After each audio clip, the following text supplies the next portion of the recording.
पिता, सबके जनक, सर्व उत्पादक परमात्मा प्रभु कबीर साहब जी, कबीर जी ये परम अक्षर ब्रह्म है, सारी सृष्टि के रचनहार हैं। और पुण्यात्माओं, आपके ऊपर रहम किया उस दीन दयाल ने, आपको ये तत्व ज्ञान समझाया, आप तक पहुंचाया। आप तक ये तत्व ज्ञान पहुंचाने के लिए उस परमेश्वर ने कितने कितने कष्ट उठाए। आप तक पहुंचने के लिए उस परमात्मा ने भिन्न भिन्न भेष बनाए। और आप जी ने इस काल की भांग को इतना पी लिया कि इस काल के इस नकली सुख, इस झूठे सुख के नशे में आप भगवान को पहचानना भूल गए। परमेश्वर कहते हैं, मैं रोवत हूँ सृष्टि को, सृष्टि रोवे मोहे, गरीबदास इस वियोग को समझ न सकता कोई। हमारे पिता कहते हैं, हमारे भगवान कहते हैं कि मैं तुम्हें रो रहा हूं, तुम्हारे लिए भटक रहा हूं कि तुम गलत स्थान पर रह रहे हो। या कोई जीव सुखी नहीं, या सुख नाम की वस्तु नहीं। और आप यहाँ सुख खोज रहे हो और सुख देने वाले उस भगवान की खोज कर रहे हो, उसके लिए रो रहे हो, तड़फ रहे हो। मैं तुम्हारे लिए रो रहा हूं कि मैं हूं वो परमात्मा, मैं तुम्हारा जनक हूं, मैं तुम्हारा पिता हूं। आप जी ने ये गलती की जिस कारण से आप इस काल कसाई के यहाँ फंस गए हो।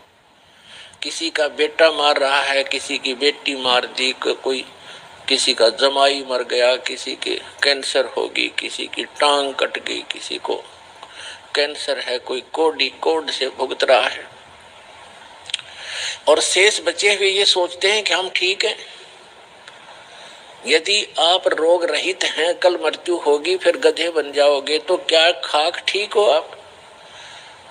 इसलिए परमात्मा याद दिलाते हैं, कबीर ये माया अटपटी, सब गट आन अड़ी, किस किस को समझाऊं, या कुएं भांग पड़ी। परमात्मा कहते हैं, किस किस को समझाऊं। इस काल भगवान ने इस नकली सुख की एक कुएं के अंदर जैसे 1, 2, 3 क्विंटल भांग घोल कर डाल दे कोई, उस कुएं का जल चाहे 1000 व्यक्ति पी ले, और पीने के उपरांत उनकी एक जैसी गतिविधि, एक जैसी भाषा, एक जैसी चाल हो जाती है, क्योंकि सबको वो नशा हो चुका है। तो इस काल भगवान ने इस त्रिगुणमयी माया की इतनी मात्रा डाल रखी है आपके अंदर कि आपको इतना नशा हो गया इसका। जैसे किसी के पास बढ़िया मकान, कोठी हो जाती है, कार हो जाती है, उसको नशा है वो, और वो फूला नहीं समाता, और वो भूल जाता है बालक कल मृत्यु हो जाएगी, ये कार कोठी तेरे साथ नहीं जाएंगी, यहाँ बुद्धि क्यों नहीं आती आपकी।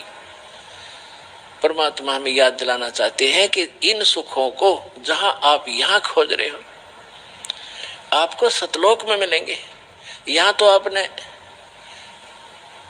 जो कार भी व्यवस्था कर ली, 36 पंगे पाक है, फिर उसमें कोई इंजन में गड़बड़ है, कोई पेट्रोल डलवाना, जेब देखनी पड़े।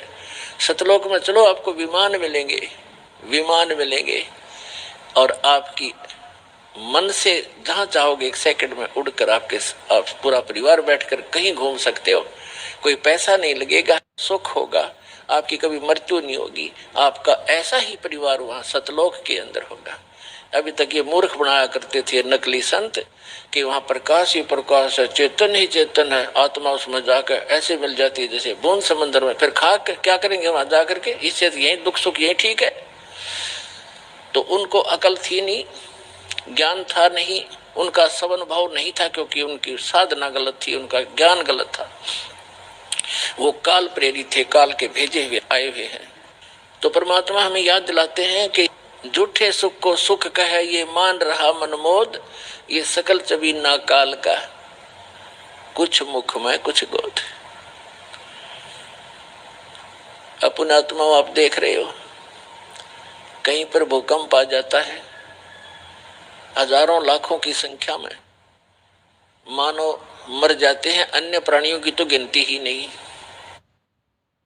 कहीं पर फ्लड आ जाती है, गांव के गांव बह जाते हैं, हजारों की संख्या में व्यक्ति मारे जाते हैं, और वो उन मकानों को, उन वहां के सांसारिक सुखों को जोड़ने में सारा जीवन लगाते हैं।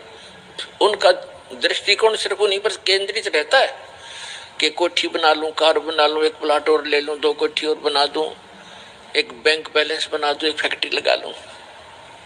उद्देश्य मनी मेक ही रहता है। परमात्मा कहते हैं तो बच्चों वाले खेल खेल रहे तुम, आप जी को ज्ञान नहीं है इसलिए यहां डले ढोरे हो। 1 सेकंड का पता नहीं क्या बिजली गिर जा और फिर आप यहीं स्थिर होना चाहते हो ऐसे गंदे लोक में। तो तत्व ज्ञान का अभाव है। जब आपको तत्व ज्ञान होगा, आपके मन की व्यवस्था ही अलग हो जाएगी। जब आपको तत्व ज्ञान होगा, आपके मन की स्थिति बदल जाएगी, आपका उद्देश्य बदल जाएगा।